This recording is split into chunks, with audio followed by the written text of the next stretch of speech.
So, hello, hello. I'm here with Susan Cortese, and I'm really happy to have you on the call, Meet the Haveners.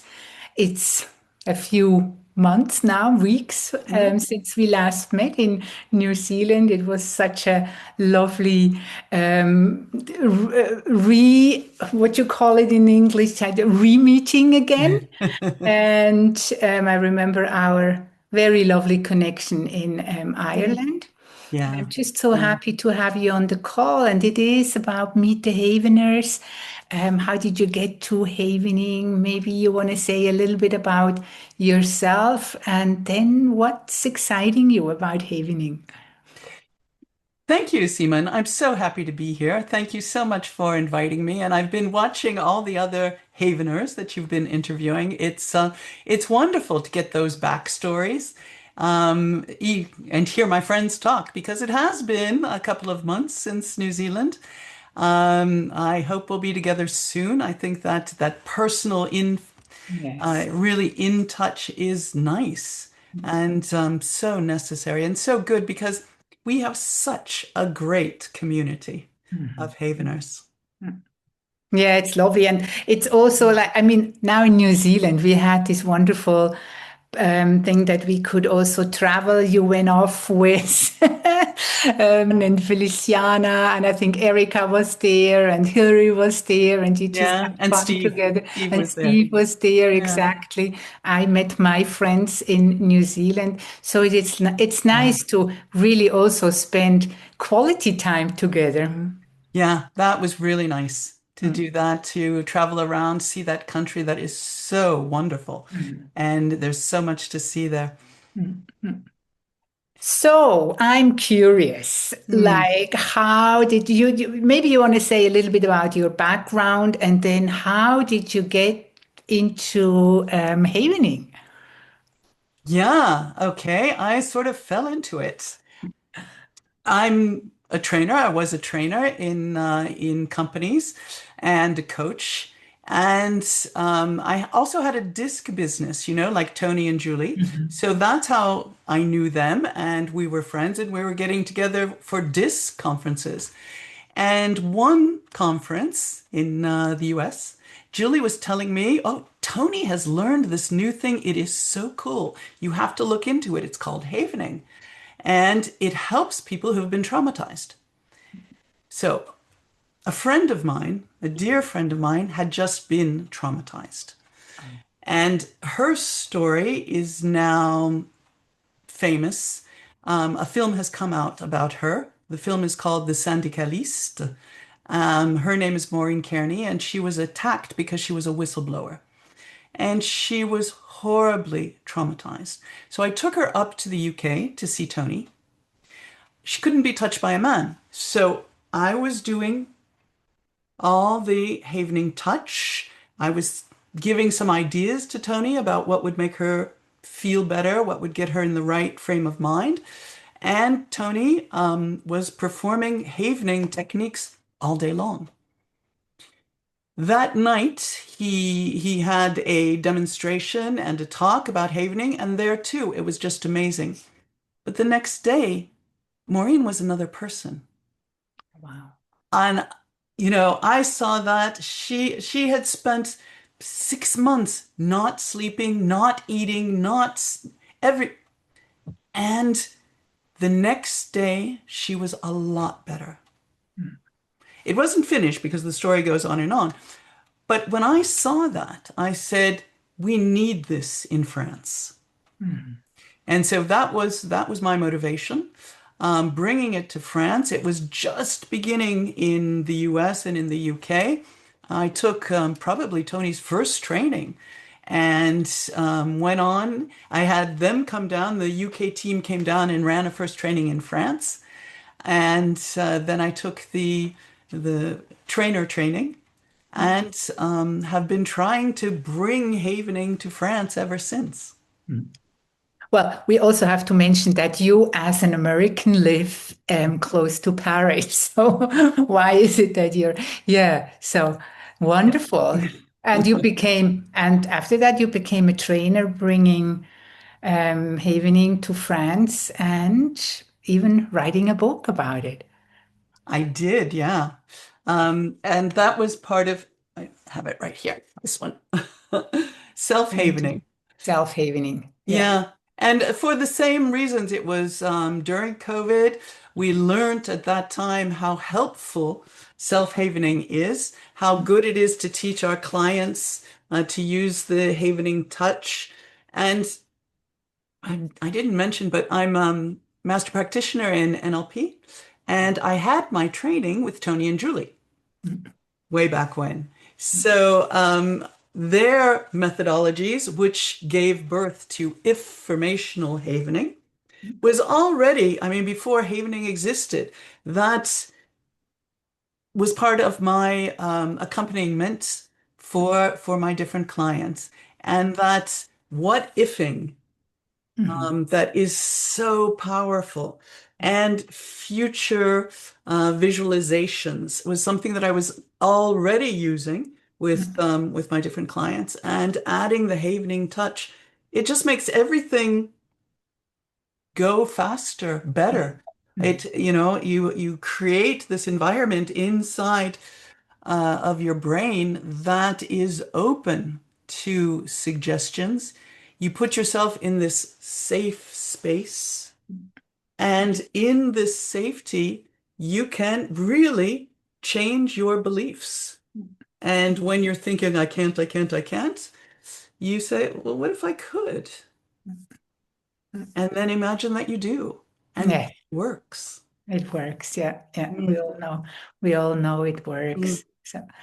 So it's nice to remember how you got into it because when I was in Ireland, I met Maureen. So it was like it makes it even like even when you see those people who did have, and we talked, and she talked a little bit about her mm, experiences. So it's just wonderful to see what an impact it can have for people who are suffering and who were suffering, and then just yeah, something has changed.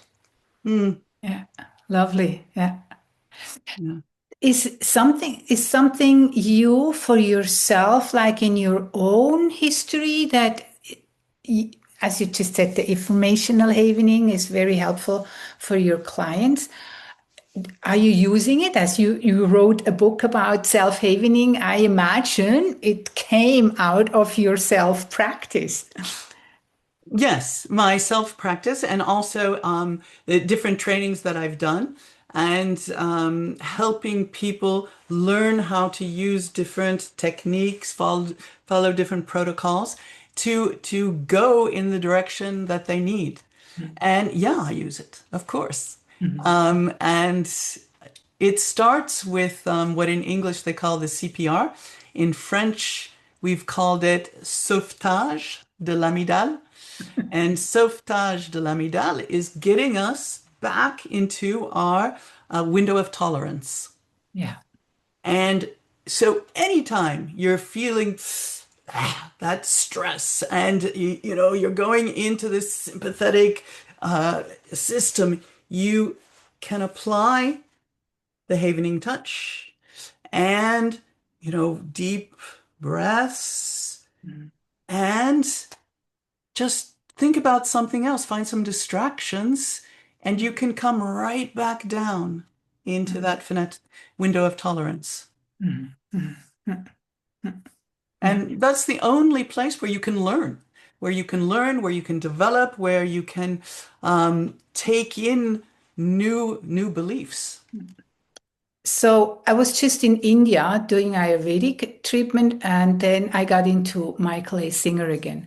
And what I like, he says he's not teaching any techniques, but the one technique he has is relax and release.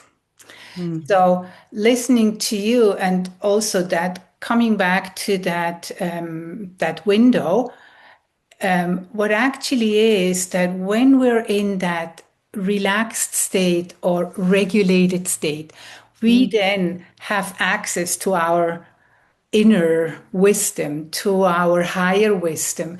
And coming from that higher wisdom, then trying to make smart decisions. And it Yeah. just reminded me, yes, how important it is to first regulate, to relax, and then being able within that window again Mm. access some inner wisdom we Wisdom. don't have when we're in a not regulated state.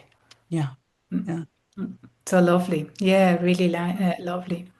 You just mentioned that there's quite a big French community. Would you like to say a little bit about that? Um, well, it's not like in the English speaking countries. But we are trying really hard. And as in the world havening population, in France, we've got a wonderful group of people. And it is lovely keeping in touch with them. And we've had different programs over the years where we got together over Zoom on a regular basis, and we've been getting together every year for face to face, in person. It's in 2 weeks' time. And it's the opportunity for us to get together to talk about, everyone talks about what they're doing. That's really interesting that people, like in the world community, our practitioners are coming from all different walks of life, of people helping. And so sharing that information among us and getting some advice from each other and having some fun together is just really, really wonderful. So I'm really looking forward to that.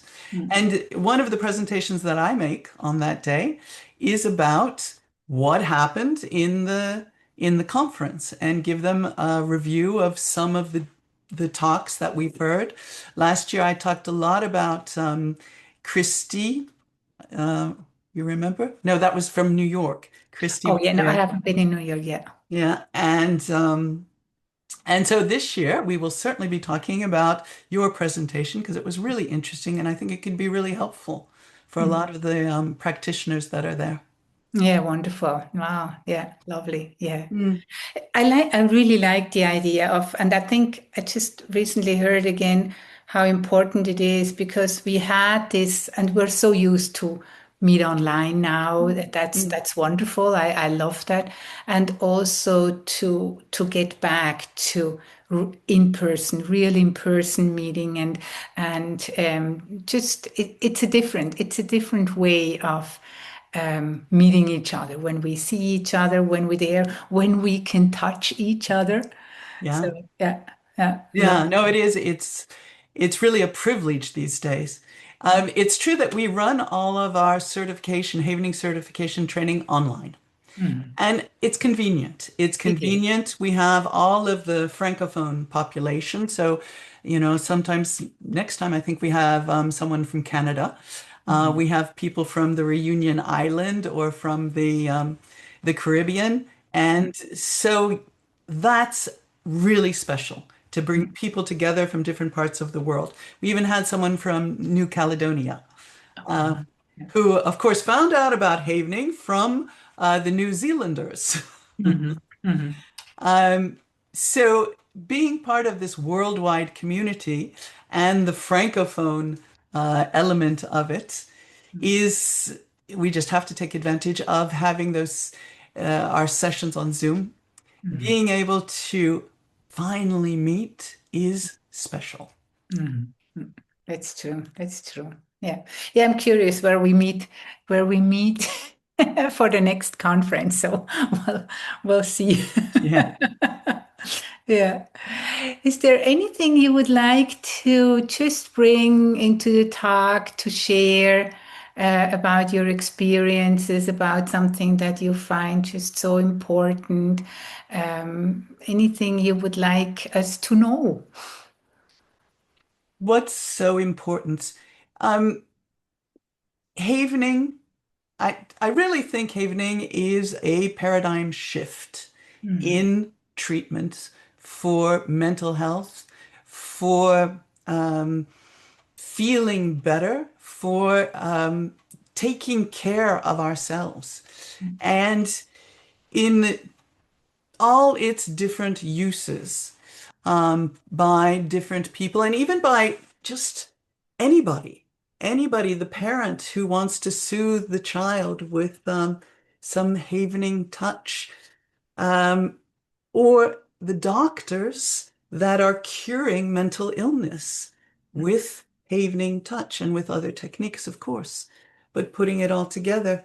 Um, I would say some of my most surprising moments is seeing how quickly people can overcome a traumatic memory. Mm. Now I talked about Maureen as my first example, but after that, it's every time, every Mm. time somebody comes up with phobias, for example. How many times have people said, I can't climb the ladder or get a shot or see a dog or something? And we have havening session.